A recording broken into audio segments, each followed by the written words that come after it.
कि देख सपाई बिटिया घबराई। एक दौर था उस समय, ये हर बेटी, हर बहन और हर माता की जबान पर एक नारा गूंजता था कि देख सपाई बिटिया घबराई। यानी जिन गुंडों को देख करके बिटिया घबरा जाती थी। यह नारा उस दौर के, उस गवर्नेंस के मॉडल का नाम है जिसमें बेटी की सुरक्षा पे संकट था, जहां पे उनका कोई सम्मान नहीं रह गया था। और स्वावलंबन की बात ही कहां, जब सुरक्षा नहीं, सम्मान नहीं, तो स्वावलंबन कहां से? न कोई इंटीग्रेटेड हेल्पलाइन थी, न कोई कमांड सेंटर था, न सीसीटीवी का नेटवर्क था, न महिला बीट सिस्टम था, न महिला हेल्प डेस्क। पेंशन और छात्रवृत्ति बिचौलिए तय करते थे और पुष्टाहार पर माफिया का कंट्रोल था।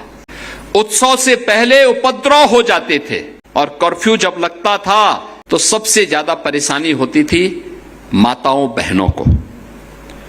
Land mafia, sand mafia, one mafia, पशु माफिया, नकल माफिया, ये प्रदेश की पहचान थी। माफिया सिंडिकेट की सत्ता प्रदेश की सत्ता के समानांतर चलती थी। और बुंदेलखंड में हम जाते थे, पूरी जिंदगी माताओं और बहनों की मटका में पानी ढोते ढोते व्यतीत हो जाती थी। गरीब परिवारों के घर में शौचालय नहीं थे।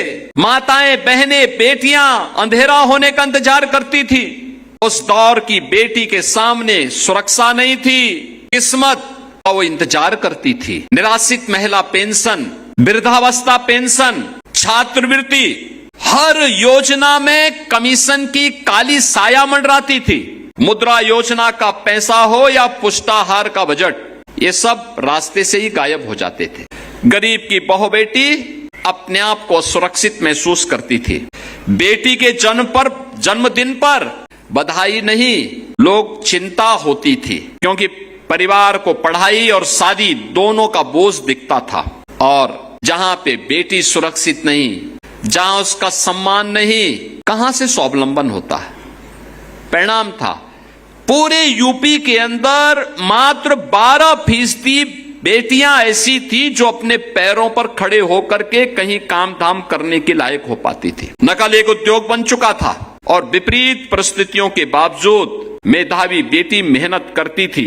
डिग्री पैसे वाला खरीद लेता था, यानी मेहनत बेटी की होती थी, लेकिन उसकी डिग्री कोई माफिया खरीद करके उसकी नीलामी कर देता था।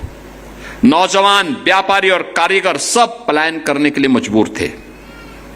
बेटी सिर्फ बस पकड़ने से नहीं, सपना देखने से डरती थी। आप उसे एक भावना के तौर पे न देखें, उसे केवल हम इन्हें माने कि एक होती थी, बल्कि वह एक पूरे अर्थशास्त्र के रूप में भी अगर आप उसको देखें, जब आधी आबादी घर पर बैठ जाएगी, उत्तर प्रदेश को बीमारू होना ही था।